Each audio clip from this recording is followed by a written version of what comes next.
What's up, guys? Welcome to the first ever episode of the Cortado Pause. My name is Daniel Pacella, and I know everyone is making podcasts nowadays, but this is honestly something that I've been wanting to do for a while. I don't really care if anybody watches it or this or that. It's really something that I wanted to do for myself. So let me explain just the gist of this podcast. I'll be talking to former high-level athletes of any sport, whether that be soccer, hockey, this, that. So I'm currently going through a transition in my life where I used to play high-level soccer, and now I'm kind of transitioning to a different career path, and it's been very difficult for me. And I feel like this is a way for me, a therapeutic way to just talk about things and get to know other people's stories, because it's something that I think deserves to be shared. And in this very first episode, I have the pleasure of having one of my good friends on. I've known this guy for many, many years, and it's only recently that we got in much, much closer. I'm glad to call him one of my best friends now. He used to play high-level hockey, and now he's transitioned into a different career path, which is Venetian plastering. So in my very first episode of the Cortado Pause, I'd like to introduce Giuliano Spadafora to this episode. Pleasure to be here. His name is Giuliano Spadafora, but everyone calls him Spad. Just wanted to put that out there. No, it's a pleasure to be here. First ever ex-athlete on your podcast, and let's get into it. Excited to share my story. And like I said, honestly, I thank you for being here. And bro, like, not only are you my first ever guest, but you're one of my best friends. So this is something that we've had this little conversation on the side before, but something that I really want to talk about. And I think you have a lot of insight, even though it's not soccer, and even though it's been a while since you've played high level. I think it's something that's going to be very interesting, and you could share, because we're in Quebec. So a lot of kids play hockey. A lot of kids go through what you've gone through, and I think you could help a lot of people with your story. But before we get into anything, this podcast is called the Cortado Pause for a reason. Which means I have to make the first Cortado. Which means Spad is going to make the first ever Cortado for this episode. Perfect. All right, Spad, do you know what a Cortado consists of? Give or take. I think it's stronger. It's stronger than a latte, but there's less milk. So it's like 50-50, I'm guessing. Yeah, it's 50% espresso, 50% steamed milk. Okay. So now, with that information, make my first go ahead Cortado. and make your first Cortado.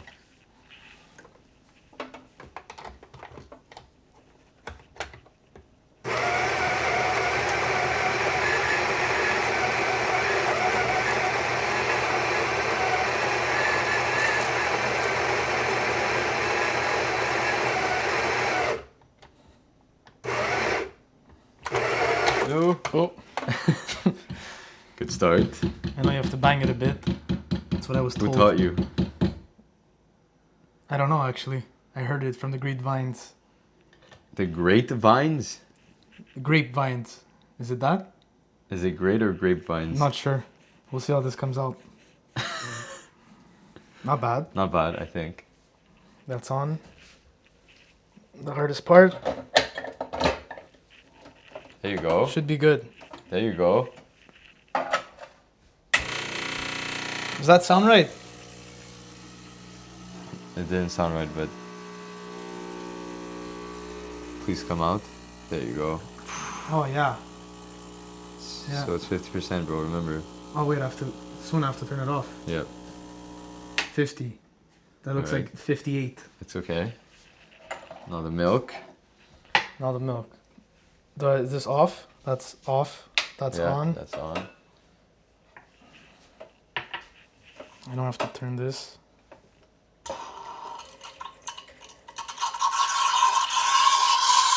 You ever bought milk before? Like once. Where? Let me guess. Here. Here.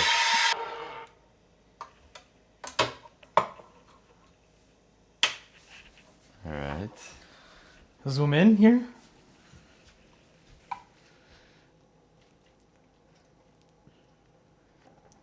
$50-50, I think. Bro, it looks good. It does look good. It looks really good. It does. Okay, wait. I stir it. Stir it? No, don't stir it. I leave it? I'll bring it over there and we're going to taste it there. Okay. All right. And we're back with our first ever cortado. It looks good. So it looks Spatter. It looks really good. It smells good. And I'm gonna taste it. I know you don't want one because you work tomorrow, and you don't But want I'll to stay still up try until- it. I'll still You try gotta it. try it. Yeah, I will. I'll try it first, and I won't say anything. Then you try it, Okay. and then we'll see like if I won't say anything the first 2 seconds. I'll just look at you. Okay.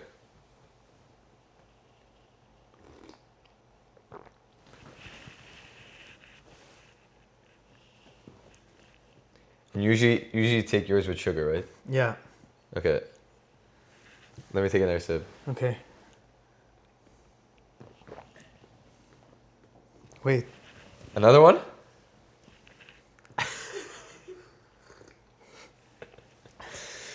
Okay, and 1, 2, 3, I'll and say a number. we say our first thoughts. Okay. Oh no, Or a let's say a number on Let's 10? say a number on 10. Okay. 1, 2, 3. 1, 2, 3, 8.6. 7.5. Honestly, I was gonna give an 8, but bro, it's good. Why is it good? I think it's pretty good. It's a little strong, It's a bit strong. but I like it. Yeah. For the first ever cortado, What did you even say? 7 point what? I said 7.5, but I was being like a harsh critic. Okay. I would have gave it an 8. I was gonna give it an 8, but I was like, I was going to give it a 9. But I said I'm not that good. I've had worse. I've had Okay, worse. I've had worse. Like I've had worse at Olympico, so that's saying a lot. Okay. That's saying a lot. So I could work at Olympico, you're saying? Yes, I Okay. think. For the first ever cortado on the Cortado Pause, Not bad. good job. Okay. All right. So now I want to dive into some more serious stuff. I'm just gonna give you a rundown to the viewers of your hockey career. Okay. So I have a little bit of notes in front of me. 2014, 2015, you played Bantam AAA with Montreal National. Yeah. That's right. Yeah. You played with them in 2015, 2016 as well. I think you also played in 2016 with the Montreal Junior Lions, which is like a type Summer League. like all-star type of thing, like best of your age. Yeah. Yeah, you could say that. There was like tryouts and stuff for it, so. And then in your first year of eligibility, you played midget AAA with Montreal, Laval, Rousseau Yeah. Royal. Yeah. Yeah, and then did you play a second year with them? No, then I left to go to school. You played with LCC, Yeah, exactly. so what's it called? Lower Canada College. College, and that's what league is that in? Canada High School League? I forgot the exact I have league. it It's a here. school league. The Canadian High School League. And so when you played with LCC, you had a great season. You played 21 games, 22 goals, 17 assists for 39 points. Yeah, it was probably my best Your best year before I retired. All right. Retired. So growing up, you basically played at the highest level you could, except at a certain point you didn't get drafted to the queue. Well, the midget AAA and the school league was actually it's not as strong as midget AAA, obviously. It's midget AAA is the strongest, but I had left because I didn't like the coaches and the GM, whatever. And after I left, they all got fired. Just my luck. I just want to take a step back and kind of explain to everyone how the path towards like the NHL and pro hockey works when like from a young age. So I know Bantam AAA, you're still relatively young, so you're probably like 13, 14 playing then. Yeah. And then so the big step is midget AAA. That is the big thing. Yeah. Explain kind of your path and making it in your first year of eligibility. For midget AAA? Yeah. Well, even for making it your first year, whether it's Pee Wee, Bantam, Midget, it's always hard because there's always a year older than you that have played there the year before, and there's not many spots available when you play your first year. So it's always tough, like that summer camp, and you have to be dedicated, focused, like you have to be on the ball trying to make it in that first year. And I've gotten lucky. I've always made it the first year. I've worked hard, yes, but you know, sometimes you have a good camp and you make the team, but it's always worked out for me. So is it typically those first year players, those young players in midget AAA that get drafted to the queue after their first season?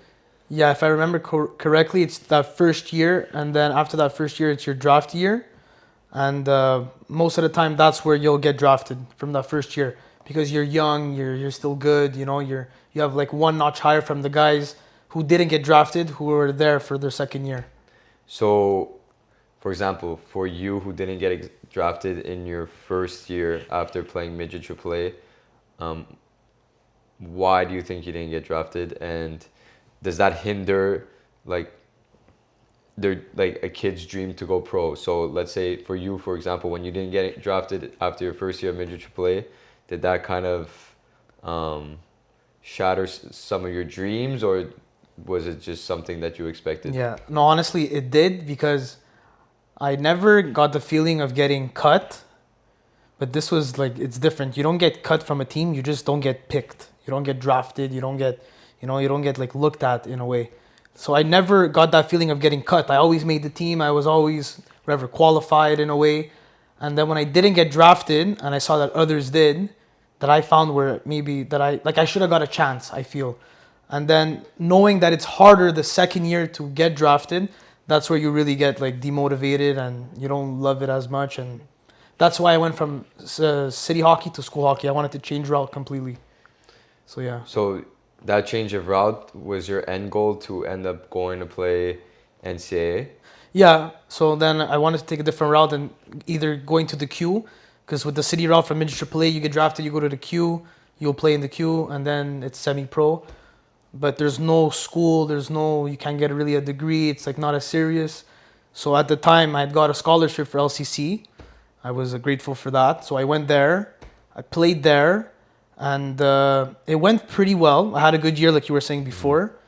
But then, actually, the thing is that there was prep schools you could go to, Yeah, right? and you had told me that you had interest from Kimbo Union. Yeah, there was Kimbo Union, there was UCC in Toronto. There was like one or two schools that I went and visit. But even because they don't really give scholarships unless you're really good or really like smart in school, whatever. So they give like financial aid. Yeah. But it was still too expensive at the time. My dad didn't want to pay. So I actually ended up playing in a traveling team, which was actually my last year of hockey after I got a concussion. What year was this around? Like 2017, 2018? I think so, 2017. Yeah. So at what point, because for me, for example, I could say in the last few months, it really hit me that, okay, my dream was always to play pro and play pro for as long as I can. And these past few months, it really hit me that, okay, maybe that dream and that goal is closing in my life. And that was hard. It's still hard for me, and that's why I like to have these conversations.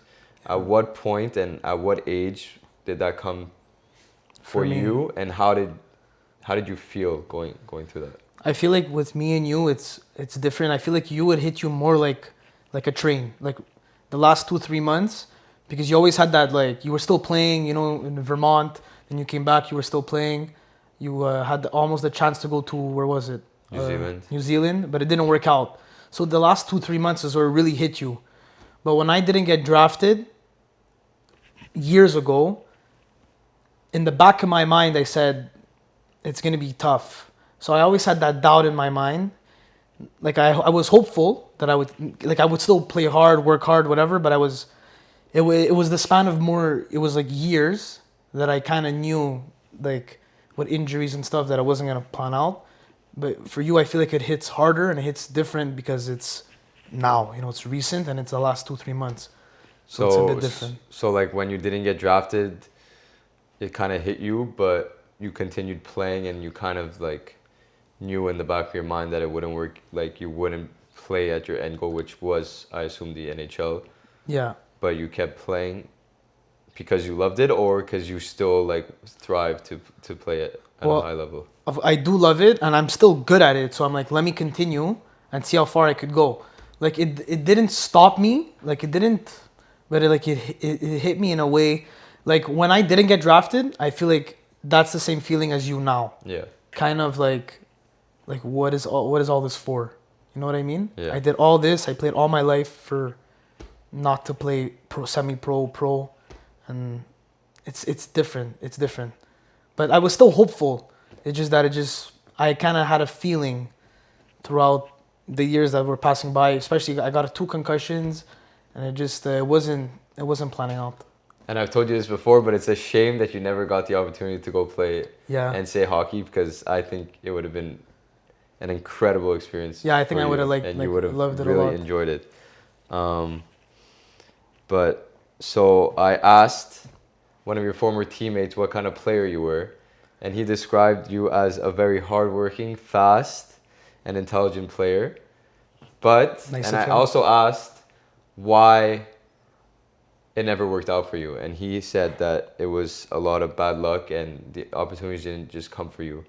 But I want to ask you this, and I know this might be, and I know the NHL is a sport where height and size really matters. Do you think that your height played a factor in maybe not getting drafted to the Q or not living up to your full potential? Because for Yeah. me, I'm not the greatest athlete. I'm not that fast, and I'm not fast. I'm not athletically, I don't have the quickness, the pace, and I think that's what hindered me in not playing at the next level. So do you think that your height hindered you, or is there other factors to why you didn't get a chance to play at the next level?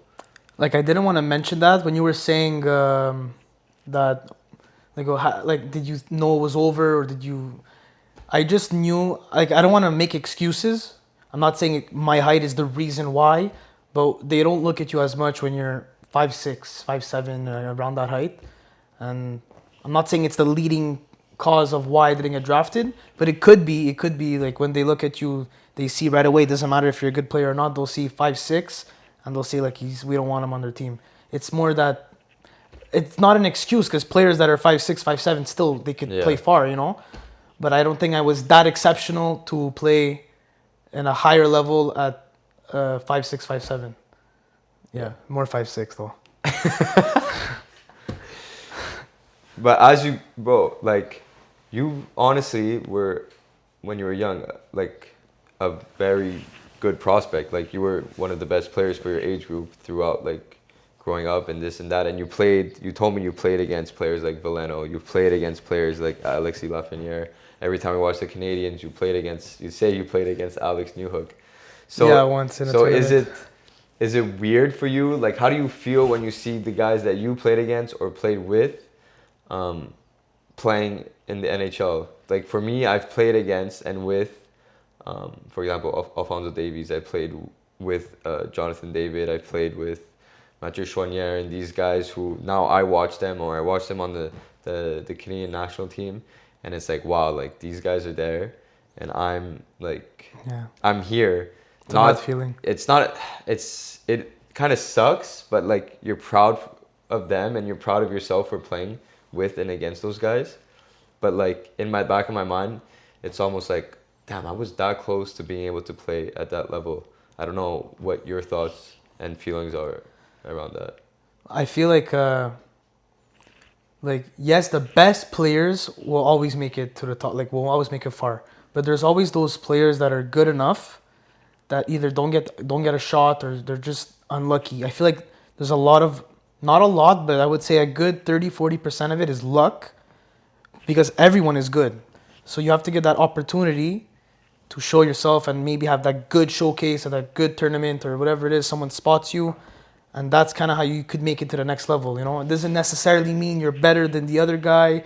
You know, it's different positions, but I feel like a good chunk of it is hard work, dedication, and skill, yes, but there's also a bit of luck to it too. You can't deny that. How do you feel when you see those guys that you played with?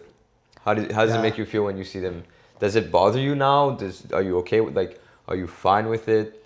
Or let's say for Joel Veleno or Alexis Lafreniere, when they first got into NHL, did it bother you to watch them, to see them, and because you wanted to be there probably so bad? Like, I've taken nothing away from them. They worked hard. They did what they had to do to get to the next level. Like, I'm happy for them, of course. But you also think to yourself, like, you know, if I worked a little harder, if I did things differently, I could maybe not get to the same level, but very close. Because there's even some great players, just as good as Alexis Lafreniere, Joe Veleno, that maybe not just as good, but are up there, that just don't play pro, you know? Yeah. And like, me seeing that, it kind of gives me comfort that there's like millions of kids that are really good at hockey that just don't get there, you know. So like it is what it is. That's the way I look at it. It sucks, but that's what it is. And going back on, like you mentioned, kids that they're growing and they want to be pro, and like you were when you were younger. You've also mentioned, and I know you personally as a friend, that you've now coached kids and you've coached teams in the past. Is that something you've always been passionate about, or is that something that you just, because I know how much you love hockey, does that just come from the love of the sport and being able to share your experiences to kids and give back to just the community? In a way, yeah. Like when I first actually I needed a job, like a part-time job. So I said like, okay, I don't know what to, you know, but I started getting into like skills and stuff, like training little kids. And then I got asked to coach. And I said, you know what, let me try it. Because it's always fun. Even if you're not playing, it's fun to be part of a team, whether you're coaching, playing, whatever it is. So it's, you know, it's just that group that you have. It's like a family. It's like a second family. So when I was coaching, that's what it felt like. And it brought me back to when I was playing. And like you just get so many memories of tournaments, like in the room with the boys. And it's kids I'm coaching, but you know what I mean. Yeah. And also to give your input on the game too, right? So yeah, I love coaching. I took a break from it this year because it's a lot of work, but I would do it again, 100%. Is that something, if there was one thing that you really miss from playing at a high level hockey or just playing hockey in general, is being part of a team that one thing? Because for myself, that is one thing that I really miss, is being able to just go into the locker room every morning and see the same guys, see the boys, just talk about anything. And just go through shit together. Like the coach makes you run, everything that you go through together. Yeah. Whether it's good, bad, all the emotions you all feel together, and that's something that I miss. I don't know. What your take on that? Yeah, 100%. It's different. Like you have your friends maybe outside of school, you have your family, but this is like it's different.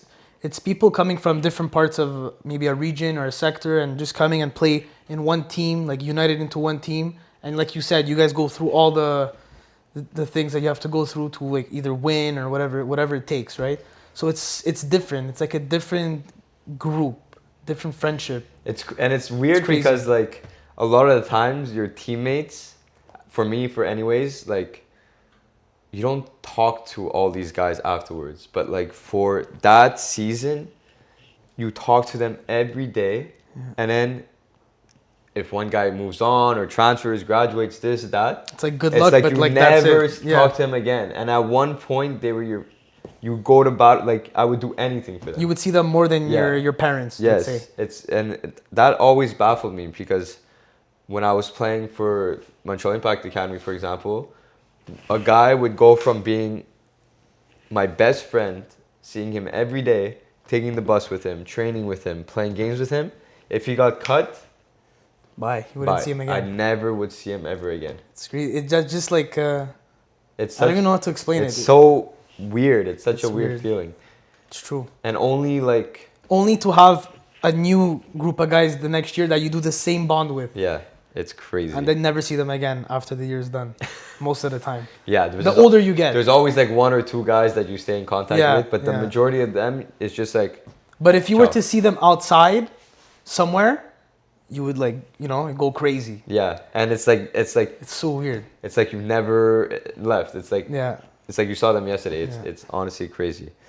So now I want to transition a little bit into how you've transitioned your life after hockey. Was that a hard transition? So once you stopped playing hockey, have you ever played hockey since on a team, or you've only just played for fun?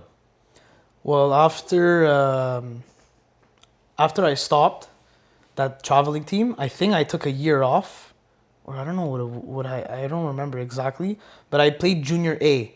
So junior A is pretty much like house league. It's like house league with your friends, you know. It's better than junior B or C. I don't even know if there's C, but it's still pretty good hockey. Just that it's older players that just don't play anymore either. But that was fun. I played junior A. I don't know if it was 1 or 2 years. I can't remember. But yeah, then I stopped again, and now I really just play like house, like beer league. Yeah. So now, So you still have that passion for, like, you still enjoy yeah. playing it. I would say the hardest part is that you're not as in shape, so you're not as good. Like, I think you would know what I mean. Is that you don't really want to play a soccer game, let's say, competitively with players that are not as skilled as you, not like didn't go through what you had to do your whole life to get to a certain level, and now you're playing against them, and it's like it's not the same because you want to play against the best because that's what you're trained your mind to do. So it's kind of like that. So I like if I have to play house league, I still want it to be competitive and with good players too, which most of the time it is actually. So Yeah. that's why I like it. So you got into a point where you enjoy playing hockey for fun. I haven't gotten to a point where I could play soccer for fun. Yeah. It's still fresh for me. I've always played with the goal to play pro, and anytime I played soccer, if I stepped on a soccer field, it was to get better to be pro. So now that I don't have that, I don't have any drive to step on a pitch and play it. Like I don't want to play just because I love it yet. But I think you've gotten to a point where you enjoy playing hockey because you love it, and I hope one day I could get to that point for soccer. But I also feel like you're also still in probably the best shape of your life, or close to it. No. I'm in good shape, but I wouldn't say I'm in the best soccer shape of my Okay, life. soccer shape. But you're still in very good shape. Yeah, because The thing with me is that I wanted to play for fun also because I wasn't in good shape at some point. Like I wanted to like get back into it. So that's kind of what helped me too. Because I wasn't in good shape. So by me playing, I could, like if it helps my cardio, whatever it is, But still, I feel like you need a bit of time still before you could play for fun. yeah, I agree. Not to get out of shape or anything, but Yeah, I think I'll you need always some be time training. still. Yeah. So when you stopped playing hockey, and now I think you found something that you enjoy and something that I think you would call your passion, just explain to everyone how you transitioned into this new phase of your career and how you found the passion. Would you say Venetian plastering is a passion of yours? I would say I actually didn't even know about it, what it was 2 years ago. I went to trade school, just like most guys that don't like school, they'll go to trade school, they'll pick something. I picked something, it was regular plastering, I just wanted to pick a trade, do it. It wasn't a long course, so like it intrigued me more to do it. Like carpenter, electrician, plumbers, it's a longer course. I think it's like a year and a half. This was like only 7 months. So I said, I'll do it. I'll see if I like it. If I don't, I'll switch it, whatever. I was just trying different things. But it's when I finished school that one of my friends, his dad, showed me this Venetian plaster, what it was. And at first I said, no, I'm not interested. Because I was like foreign to it. I had no idea what it was, But I said, okay, I'll try it. And since then, honestly, like I wake up every day and I love what I do. So, yeah. I think that's the most important thing. And I would even, like, yes, you're in construction, but you're really an artist in what you do. And there's things you show me and the stuff that you've done, like that is artistic. I That's art. appreciate You it. do art when you work, and that's sick. I like the balance between construction and like creativity. So that's what I like about this job the most. It's not just construction, it's a lot of creativity, a lot of your own designs, a lot of your own. What exactly is Venetian plaster? Just so everyone Like kind of knows. vaguely, it's a special type of plaster. Comes mainly from Italy, I'm pretty sure. And with this plaster you could do different designs on walls, concrete looks, textured looks, even if it's regular, like just movement, different things like that. But different colors. But at the end of the day, it's creative. It's creative work that you could put in your house, on your walls or ceilings or whatever it is. But well, if anybody wants to see one of the work you've done, they could easily go to Royal Mount and look at what's the wall, L'Occitan? Yeah, Is that the yellow wall? One of my first walls was like a huge wall. that I didn't really know what I was doing, but I got it done somehow. And it came out nice. So Royal Mount, L'Occitan, the yellow wall, that's Spad's work, Yeah. guys. That's Go really check it class out. work. I'm not even sure what it is, that store. Cream? What is it? Cream? I think it's cream. Cream? Is it? Is it hand cream? Dresses? Dressing for solid? Salad dress? Mandy's? Mandy's solid. Poulet Definitely rouge? not that. You do a lot It of could- poulet rouge. Yeah, a lot Poulet of rouge loves Venetian Go eat plaster. at Poulet Rouge. Why? I don't know why they love it. Shawinigan, they have one. Shawinigan. Yeah. Why does Shawinigan Poulet Rouge need Venetian plaster? There's not even people there. I don't know. They But put whatever. plaster with chicken plaster, Venetian Chicken plaster on the walls. sandwich. Yeah. You could do anything. All right. Okay. A little off the rails. There's a certain questions I wanted to ask you, and I'm just gonna read them off. Go I wrote ahead, them on a go piece for of it. paper. So we kind of got into the first question already. What would you tell young Spad, the hockey player, if you could go back in time with the knowledge you know now? What would you tell young Spad before he ever didn't get drafted to the Q? I would say there's a lot of, especially when you're good young, there's a lot of pressure to maintain being that good. And that's where it kind of goes downhill sometimes. When you have that so much pressure and it's not happening and you're not scoring goals, you're not getting points or whatever. There's like always that big points. That's what scouts look at, this, that. But I would say to my younger self, block out as much as you can, work hard, and just try to do your best, and don't listen to what anyone else thinks. I know it's like vague and cliche a little bit, but it's true. Especially that I was small, you know. It's not like anyone told me, "Oh, you're small, you're never gonna make it." Honestly, that never happened to me. Like, yeah, I knew that myself. Like, I didn't need someone to tell me you're small. But yeah, like, honestly, I would just say try to handle that pressure as best as you could to make it to the next level. Was that pressure something that you put on yourself or from your parents or coaches? Because you were a top player the whole time. So did that pressure come from you being a top player of your age group? Was it because of that? Yeah, because I was really good at a young age. It's like I said before, it's hard to maintain being that good. Like, everybody gets better too. So you got to make sure that you get better, especially, you know, the hardest part is staying first, not being first.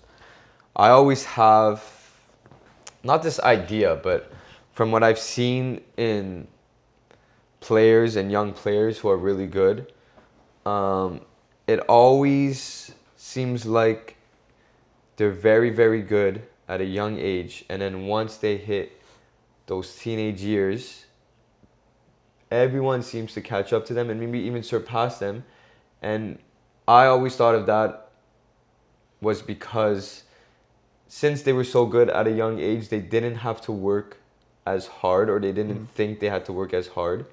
And those kids who were maybe just under them or even weren't that good learned how to work harder and created that discipline. Because I was one of those kids who was never the most talented.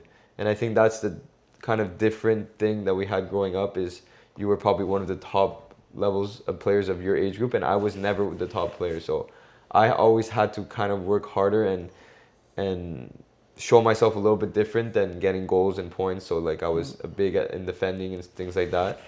And once I got to like 15, 16, all those guys that I thought were much, much better than me when we were young, just as good, if not better. I was just as good.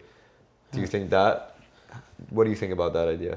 Because I feel like when you're young, there's a bit of that natural talent aspect to it. You know, when you're like 4 or 5 years old, or even like 6, 7, there's always that one kid you see who's really good. Yeah, he's a baller or anything in any sport. There's always some kids that just have it, but you can only just have it for so long when you're young.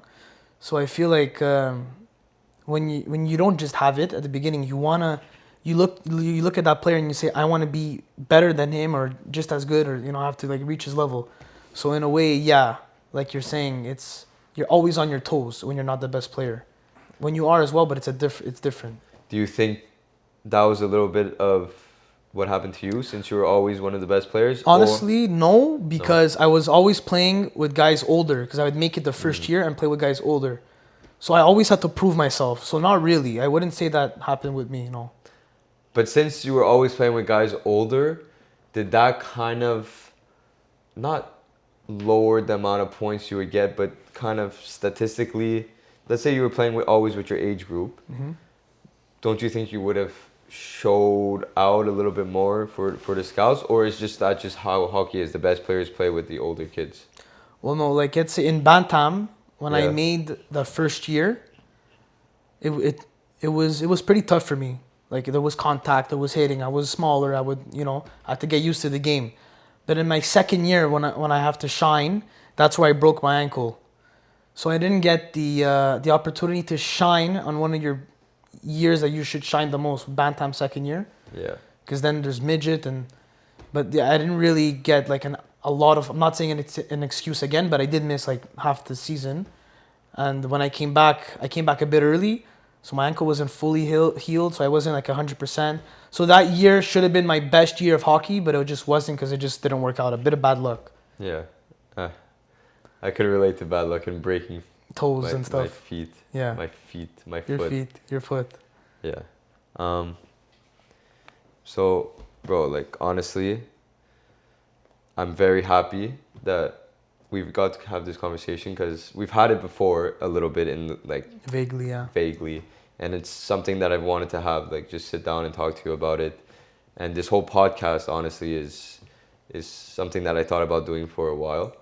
And you're the first person that I wanted to have on as a guest, and I appreciate you being here. Pleasure is mine. You telling your story and all this, because I think people will relate to your story, and I learn a lot from your story, and it helps me to hear that you've also felt the things that I felt, albeit Sure. you felt it years ago when you were much younger. But being able to talk about these experiences, and we don't even play the same sport, right? But we share the experience of playing high level sport and it not panning out the way we wanted to, which is fine. Like not everyone is gonna play pro soccer, pro hockey, this, that. That's just the reality of life. And I think also the hardest part is you play your whole life. You spend so many hours, and when it doesn't work out, or if it doesn't work out for you, that's where it hits you the hardest, because you did all these years for what? That's why I think it hurts the most. Yeah. But I also look up to you and the fact that you were able to find another passion, and which is Venetian plastering, and you get to wake up every day and you do something that you love to do. And I am now transitioning into personal training and things like that, and something that I wake up and I enjoy doing. And just by being yourself and being my friend, you've helped me so much, because I'm able to see that I'm going to be okay. So I just want to thank you for being my friend, being my first ever guest on the Cortado Pause, and honestly just being my brother. I appreciate it, bro. Thank you, bro. I love you. To many more Cortados. Yes, Love you, sir. bro.